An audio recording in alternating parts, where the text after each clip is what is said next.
Okay, so it is a couple of minutes after 11. We're going to get started shortly here. Just going to wait maybe another minute or so to see if other people trickle in. So bear with us. We'll get started in a couple minutes.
Okay, everyone, we're going to go ahead and get started. Thank you so much for joining us today. My name is Madison Wall. I am a child nutrition advocate here at the Tennessee Justice Center, and today we're going to be talking about breakfast after the bell. We're going to be talking about school breakfast, school meals, and how we can leverage these programs to address child hunger in our communities and across Tennessee, and how the community and community support can be a critical piece of the solution.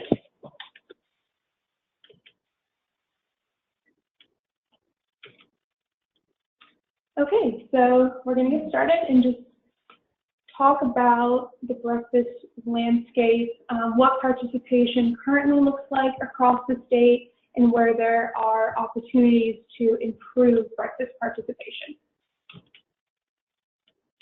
So currently, approximately 175,000 children across the state are not receiving breakfast in Tennessee. So these are students that are eligible for free and reduced price meals. If you're familiar with the free and reduced price school meal applications, this is what we're talking about. So this is how many children could be receiving a free and reduced price meal who are eligible for that, but are not receiving that breakfast in Tennessee. And we're going to talk a little more about that. So currently over half of Tennessee students are eligible either for a free school meal or a reduced price meal. Once again, that is based on the free and reduced price application that's sent home with students, usually at the beginning of the school year, and is based on parental income and a few other factors. Yet only 64 students from low-income households. Sorry, 1 second.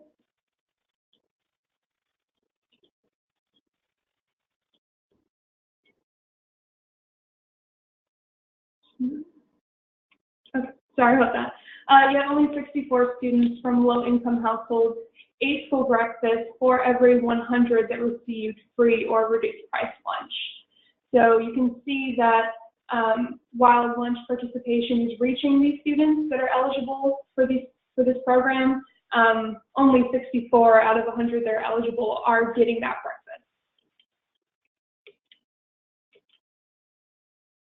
So once again, we won't dig too deep into the numbers here, but just so you can get an idea of roughly how many students we're talking about across the state. I've got the total number at the top of students who are eligible for free or reduced price meals. And then you see that middle number is the number of students who are receiving that lunch. And then the bottom number is actually how many students on average are receiving breakfast. So what we're talking about here, the breakfast gap, is the difference between the bottom number and that middle number. Here is a state map to give you a better idea of what breakfast participation is looking like across the state. So the lighter white districts that you can see actually have the higher participation, and then the darker that the color goes on the blue scale is lower participation.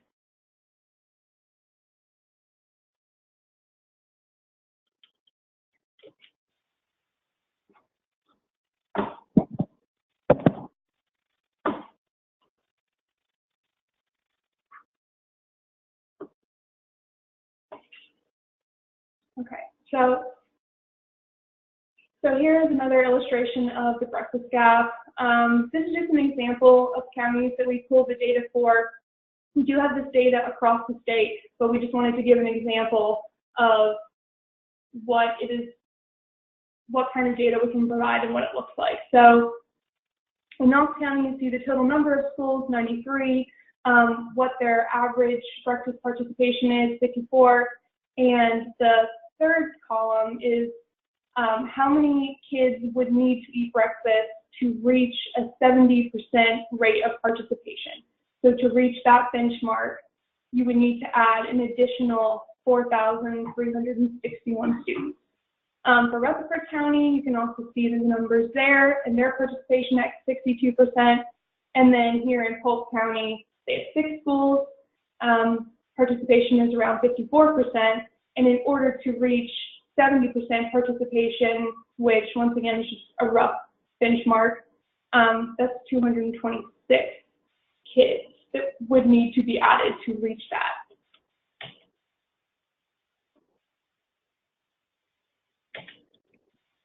Okay, so now we're going to talk a little bit about why breakfast is important for students to consume. I know everyone's heard breakfast is the most important meal of the day, and we're going to look at what the connection is between consuming breakfast and educational outcomes.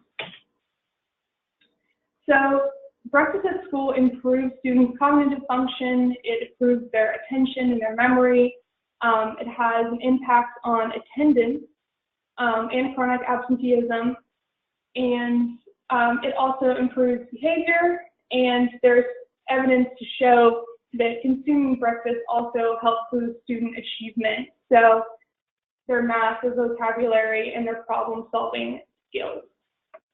And this should really come as no surprise, as most states have a breakfast program that they implement right before major state testing. So it's been clear for many years that breakfast has a strong impact on students' cognitive abilities, and that is one of the major reasons why there's so much support for feeding students before testing. So students who eat school breakfast achieve 17.5% higher scores on standardized math tests. Students who eat school breakfast attend approximately 1.5 more days of school per year. And for example, schools that were participating in breakfast in the classroom in Maryland, so comparing their chronic absenteeism rates before they implemented these programs and after, they saw a 7.5% lower rate of chronic absenteeism, and they saw a 12.5% more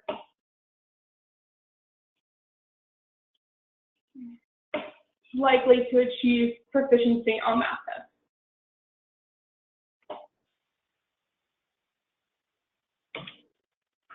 Okay, so now we're going to talk about the connections that breakfast has, not just to educational outcomes, but actually the impact that it has on student behavior and health.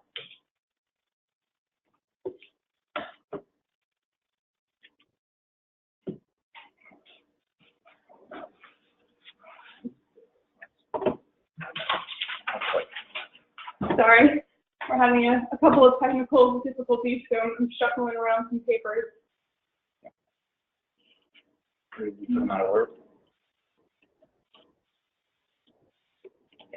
Okay, so in terms of child hunger, we know that there's a problem in our schools. 3 out of 4 public school teachers say the students are regularly coming to school hungry. We know that hungry students are sick more, they recover more slowly, and are hospitalized more frequently. We also know that food insecurity can damage a child's developing brain.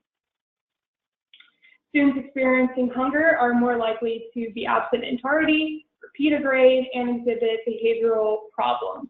And the way that they measured that third indicator, the behavioral problem, was how many office referrals principals were getting in the morning. And on the flip side, breakfast promotes good health. So not only does it help with educational outcomes and strengthen those, it also has a positive impact on students' health more generally. So schools report fewer visits to the school nurse. It improves receiving school breakfast, improves children's diet. It lowers the risk of childhood obesity, which has been a concern, especially in the last few years with Tennessee students, and it supports lifelong eating habits. So when you're looking at students that are participating in the school breakfast program versus students who are not, who are low income, you see that participants have a significantly better overall diet quality than those who do not receive that school breakfast. And a major reason why that is because in order for a meal to be reimbursable, it has to have 3 components for breakfast. That is a whole grain, a fruit, and milk or dairy products, so milk or yogurt. So students who are consuming school breakfast are really getting that variety, and the foods that they are consuming are meeting the quite vigorous USDA standards. So they're less likely to have nutrition inadequacies, and they're more likely to consume fruit and vegetables. Once again, because in order for the student to get that meal, it has to have all of those 3 components. So school breakfast is associated with lower BMI and lower probability of being overweight or obese. Nationally, they have estimated that that children that receive a free or reduced price lunch, the fact that they are receiving that meal reduces child obesity rate by at least 70%. And that was a pretty conservative estimate. So you can imagine that the impact may actually be stronger than that. So now we're going to get into a bit of the meat of the presentation and what we're really excited to share with people in the community today, how we can harness these breakfast programs, strengthen them, get participation up, and ultimately reduce child hunger. Before we get there, I just wanted to touch briefly on some barriers to breakfast. So a lot of people, when we're talking about breakfast and we're talking about these school meal programs, they say, well, of course we have breakfast. We have breakfast in the cafeteria. Just like when I was in school, we've always had breakfast available to students in the cafeteria. What's wrong with that? And the answer is that there isn't necessarily something wrong with traditional breakfast in the cafeteria, but it's not the only option. It's not the only way. So we've seen by implementing some of these other breakfast models, the participation goes up because they provide better access to breakfast for students. It can be difficult for a number of reasons for students to get to school on time, to make it to the cafeteria. There are aspects of stigma related to receiving a free or reduced price lunch, or the feeling that it's only for the students who receive free and reduced price lunch, that they would be the only ones in the cafeteria in the morning. So especially with older students, middle school and high school, there is that element of social awareness of the meals that can also impact breakfast participation and discourage students from getting that meal that they are eligible for. So a solution would be making breakfast a part of the school day. And that's a really good idea because it addresses the common barriers of traditional cafeteria breakfast, and it ensures that more students are able to start the day with a healthy meal. So just a brief overview of some of these breakfast models, what we are calling breakfast after the bell. The first one is breakfast in the classroom. So this is exactly what it sounds like. Food is delivered to classrooms from the cafeteria via a cooler or insulated bag. So everything in the kitchen at schools remains the same, but the staff packs different bags for classrooms, and then those are delivered to the classroom. So when students arrive, they can go directly from the bus or from mom and dad's car to the classroom, and food will already be there and available for whichever students want to eat it. And with breakfast in the classroom, you can also serve it from mobile carts in the hallway. So there are a lot of different options. It doesn't necessarily have to be, this insulated bag in every class, but the idea is that the food will already be there available for kids in the classroom. The second model is called grab and go. So it's very similar in that the food is prepared in the cafeteria and then it's pre-packaged so that students can walk in the door, for example, grab the breakfast and head to class. Or they can come to school, go through the cafeteria line, pick up their breakfast, and now they have the option of taking it back to class to sit down and eat it either before the bell rings, or depending on school policy, maybe they have 5 to 10 minutes after the bell rings to finish up. It just depends on what the school thinks is best for their students. And then we have second chance breakfast. And this is breakfast, just moving it to basically a period between first and second period. And the reason why this is a really good option, especially for older students, things like high school students, is that research shows that older kids, because of their body rhythms, they are not necessarily hungry, they're not necessarily awake, they don't have that strong appetite, perhaps, as soon as they get to school in the morning. But they are hungry. And in many cases, it may take a while in between first and second period before they start realizing that they're hungry, and by then they have to wait all the way until lunch until they can eat. So second chance breakfast is usually very quick, so no longer than 20 minutes, but it's just a quick break for students to head down to the cafeteria. They can eat traditionally in the cafeteria, they can get a grab and go, and then take it to their second period class. There's a lot of different ways that schools could do this, but essentially it's moving the time of breakfast so that more students have access to it. So this is what switching to these models of breakfast typically does for schools' participation rates. So breakfast in the classroom has an 88% average participation. Second chance breakfast has about 70%, and then grab and go to the classroom has about 64%. And then at the bottom, you see traditional breakfast in the cafeteria that is around 50%.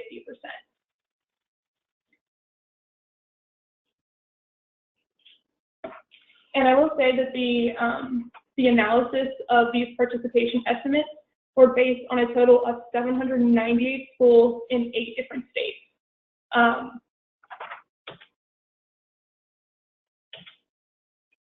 All right, so Now we're going to talk a little bit about how these programs are made possible.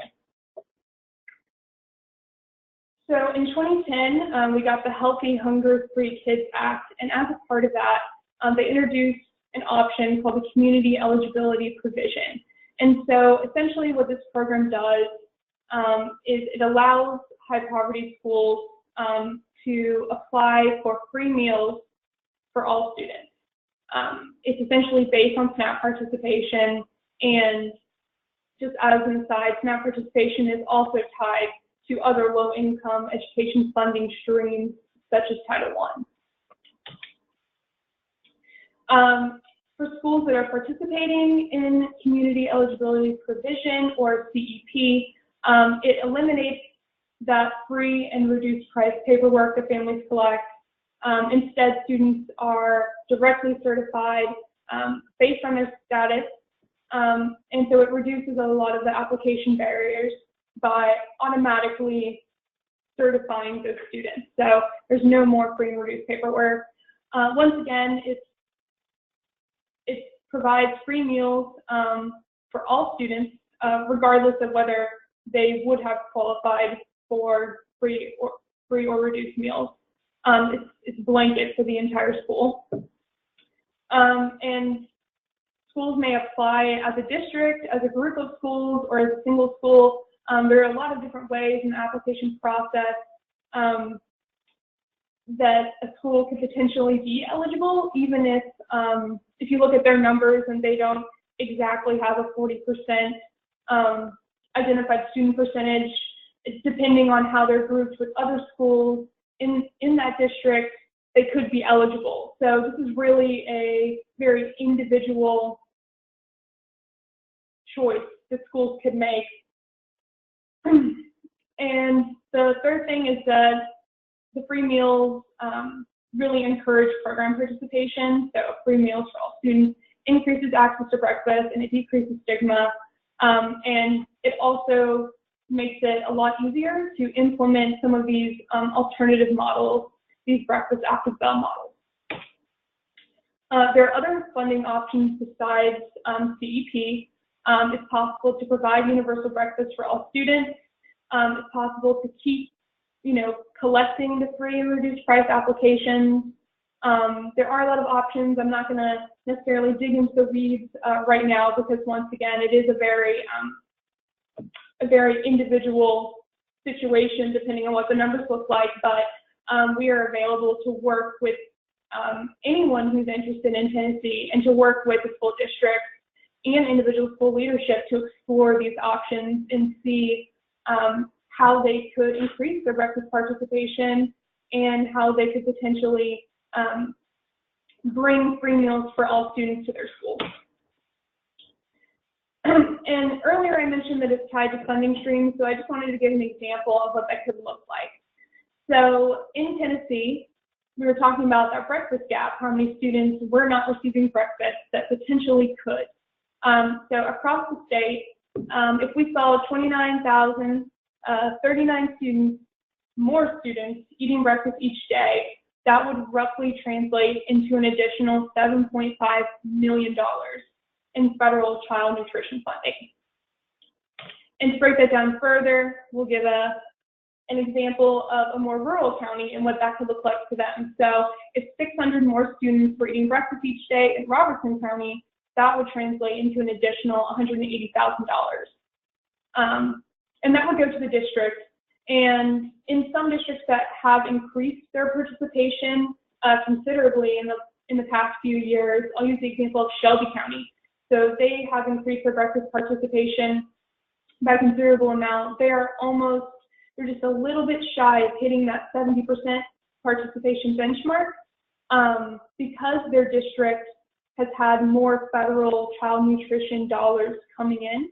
They've been able to take that money and explore better menu varieties. They've been able to explore farm to school. They've been able to explore community gardens or school gardens, and how they could integrate that into their nutrition education.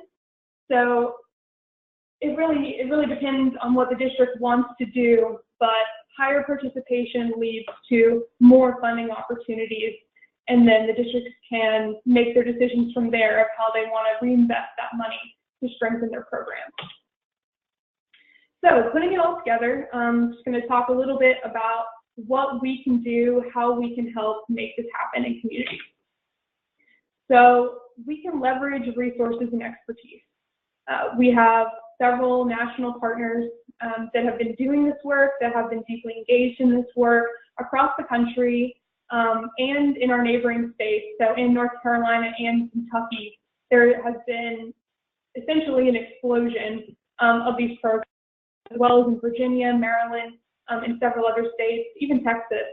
And they have a lot of information and resources that we can draw on to help schools navigate and figure out what their options are.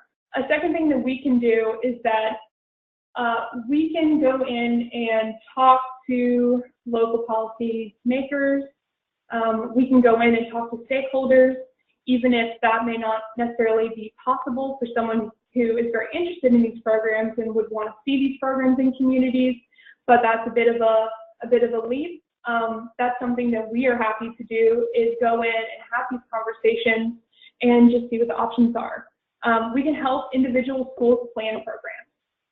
So if they're eligible, if they would like to jump on board, if you have a lot of people who are very passionate about breakfast in the classroom but don't know where to start, whether that's with the logistics of the program or the infrastructure, so needing carts, for example, or needing the insulated bags, or needing an extra refrigerator.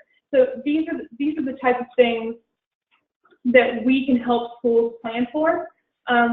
And we can also help schools kind of figure out what kind of breakfast program might work best for their students. And then, of course, we can also offer technical support as schools are implementing these programs and getting them off the ground. And because this presentation was community solutions and what you can do to address child hunger, the main thing right now is that you can join our network. You can opt in and receive policy updates and advocacy opportunities. You can contact us to learn how you can support healthy meals for children in your school or community. You can also volunteer with us if you choose to do so. In the top right corner, you also see the Facebook logo. So we are very active on Facebook and on Twitter, but Facebook is a really good place to follow us, to see what we're doing, the nutrition team here at Tennessee Justice. But we also have a newsletter, so we are happy to send out those updates to anyone who's interested. And for any teachers or school or district leadership who may be listening, we would encourage them to become a breakfast champion, which may just mean learning more about breakfast, learning more about the opportunities that you could help, that you can introduce schools to. And if you know any teachers, or if you are an educator, if you are a principal, then we would love to speak with you and leverage your experiences and ideas. We would invite you to participate in a peer-to-peer support network. That way you could be a part of assisting new schools who are just now implementing these programs, get those programs off the ground, and you can also engage in breakfast advocacy with us. So right now, this is a statewide campaign.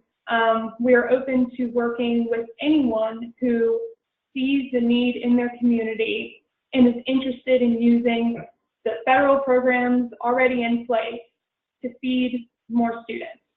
And we're very interested to hear your perspective on breakfast and school meals, and we would love to understand that perspective and use it on our outreach platform so that other people can hear about breakfast and see what we could be doing to reach more students. Here are a few resources. Most of them are fact sheets that I've referenced in this presentation, so if you want to know more about how breakfast impacts educational outcomes. The FRAC, which stands for Food Research and Action Center, they have a wonderful research brief, compiling 2 decades of peer-reviewed research that connects breakfast to educational outcomes. There's also another research brief that talks about the impact that breakfast has on students' health, and it concentrates on both the positive impacts of consuming this breakfast and what that means for kids, but also the negative impact as well of not receiving breakfast. You can also check out the school breakfast scorecard, which kind of compares Tennessee to other states. You can get an idea of where we are compared to others, and you can also see more specifically where the need is in Tennessee. And if you just have general questions about breakfast after the bell, any of these programs, our national partner, No Kid Hungry, also has a great center for best practices. So we will send everyone these slides so that you can click these links and get information. You want more information. If you have any questions, feel free to put them in the chat box now, and I'll try to answer those for you. Otherwise, feel free to email me about any questions that you may have. Some of you may be interested in seeing the data for your county or your district. If that's the case, definitely reach out via email, and we can either schedule a phone conference so we can jump on the phone and kind of walk you through the data, or we can just send you the spreadsheet. You can click around and kind of see what it looks like. We can show you data by district, but then also broken down by individual schools. So even if you're interested in a certain cluster of schools in a district, we can get that information for you if you are interested. So at this time, just let me know if anyone has questions, and I'll do my best to answer them.